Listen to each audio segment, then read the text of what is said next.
Assalamualaikum warahmatullahi wabarakatuh. Saya Ismatul Putri Aprilinda dengan NIM 202305010757. Saya dari Universitas Kediri, Fakultas Teknik, Program Studi Teknik Sipil. Di sini saya akan menjelaskan tentang chapter 5, yaitu klasifikasi tanah pada mata kuliah Mekanika Tanah 1.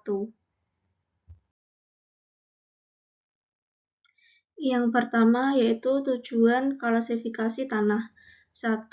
Menyederhanakan klasifikasi tanah, yaitu klasifikasi tanah bertujuan untuk menyederhanakan penggambaran sifat fisik dan mekanis tanah. Tanah yang memiliki karakteristik yang sangat bervariasi dapat dikelompokkan ke dalam kategori yang lebih mudah dipahami untuk keperluan analisis dan desain. 2. Mengidentifikasi jenis tanah, yaitu menilai jenis tanah berdasarkan tekstur, ukuran partikel, batas cair, indeks plastisitas, dan kohesi.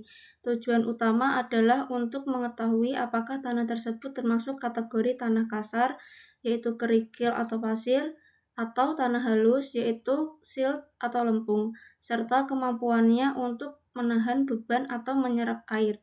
Yang ketiga, menentukan kesesuaian tanah untuk aplikasi rekayasa, yaitu menilai apakah tanah tersebut cocok untuk digunakan dalam konstruksi seperti subgrade jalan, pondasi bangunan, dinding penahan tanah, atau aplikasi lainnya berdasarkan sifat mekanis dan fisiknya. Yang keempat, mempermudah pengambilan keputusan dalam desain dan perencanaan, yaitu klasifikasi tanah menyediakan dasar bagi insinyur untuk menentukan perawatan atau pengolahan tanah yang diperlukan, serta memilih jenis pondasi atau perbaikan tanah yang tepat. Yang kelima, menyediakan dasar untuk desain dan perbaikan tanah, yaitu menentukan tindakan yang diperlukan untuk memperbaiki atau meningkatkan kualitas tanah yang kurang stabil atau tidak sesuai untuk konstruksi, seperti tanah dengan kandungan air tinggi, plastisitas tinggi, atau tanah organik.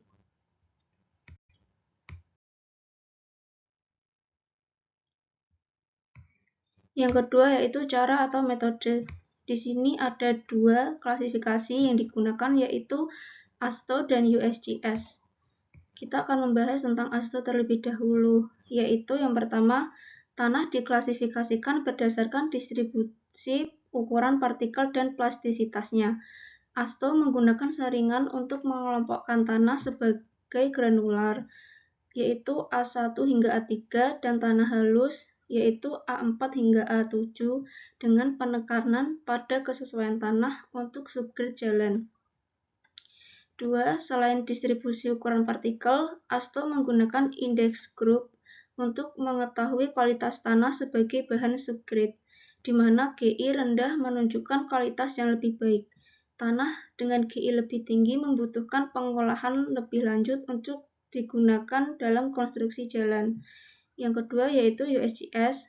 Yang pertama, menggunakan sistem simbol yang lebih rinci untuk klasifikasi tanah, yaitu GW, well grade gravel, GP atau poorly grade gravel, CL atau lean clay, CH atau high plasticity clay, ML atau silt, yang mengklasifikasikan tanah berdasarkan tekstur, distribusi ukuran partikel, batas cair, dan indeks plastisitas. Yang kedua, dengan menggunakan batas cair dan indeks plastisitas, tanah halus seperti lempung dan lanau dibedakan berdasarkan apakah mereka memiliki plastisitas rendah atau tinggi, sedangkan tanah kasar dikategorikan berdasarkan distribusi ukuran butiran, kerikil, atau pasir.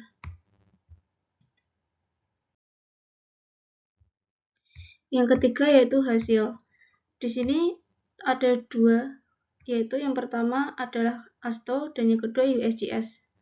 Yang ASTO, pertama, tanah diklasifikasikan dalam kelompok A1 hingga A7, di mana A1 hingga A7 adalah tanah granular yang lebih cocok untuk subgrade jalan, sedangkan A4 hingga A7 adalah tanah halus yang memerlukan pengolahan tambahan. GI digunakan untuk menilai kualitas subgrade tanah. Semakin rendah GI, semakin baik kualitas tanah tersebut untuk subgrade. Yang kedua, Tanah dengan GI rendah A1 hingga A3 biasanya lebih stabil dan cocok untuk subgrade jalan dan material dasar.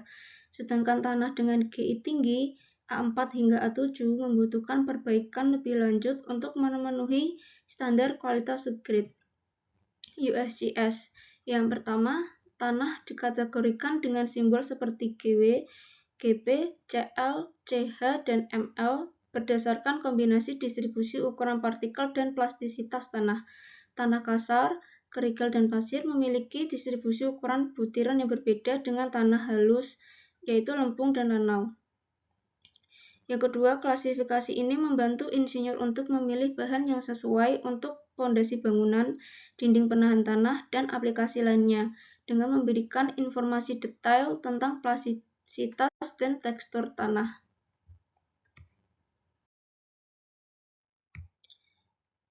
Yang keempat, manfaat teoritis atau ilmu.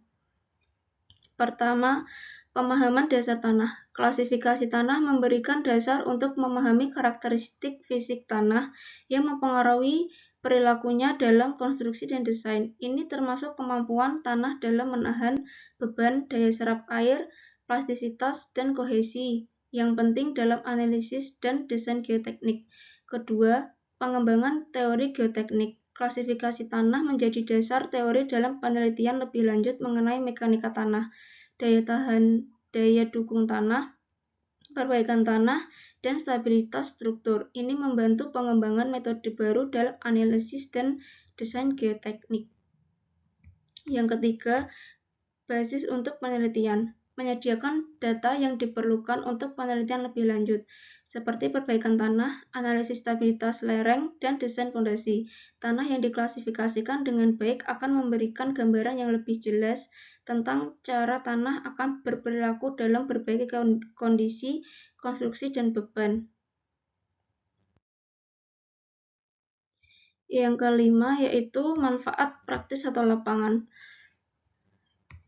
Yang pertama, desain subgrade jalan dan infrastruktur, yaitu klasifikasi tanah membantu menentukan apakah tanah cocok digunakan untuk subgrade jalan yang membutuhkan tanah dengan kapasitas dukung yang baik dan plastisitas rendah seperti A1 hingga A3 pada ASTO. Tanah yang lebih halus atau dengan plastisitas tinggi membutuhkan perbaikan lebih lanjut.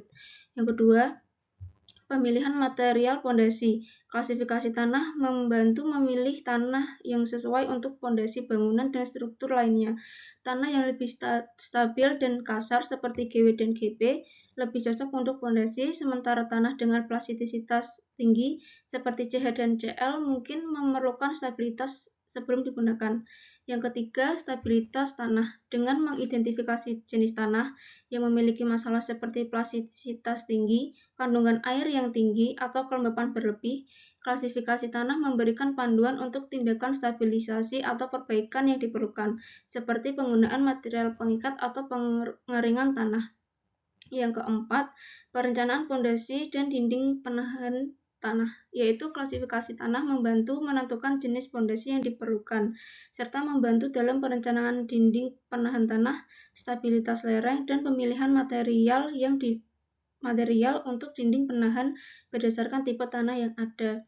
Yang kelima, manajemen drainase dan sistem pengolahan air tanah.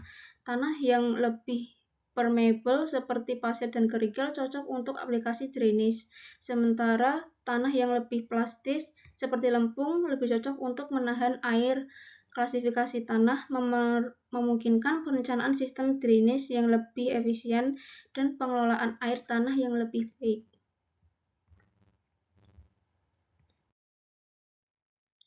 Sekian yang dapat saya jelaskan tentang chapter 5 yaitu klasifikasi tanah. Mohon maaf apabila ada kesalahan dalam pengucapan kata. Terima kasih. Wassalamualaikum warahmatullahi wabarakatuh.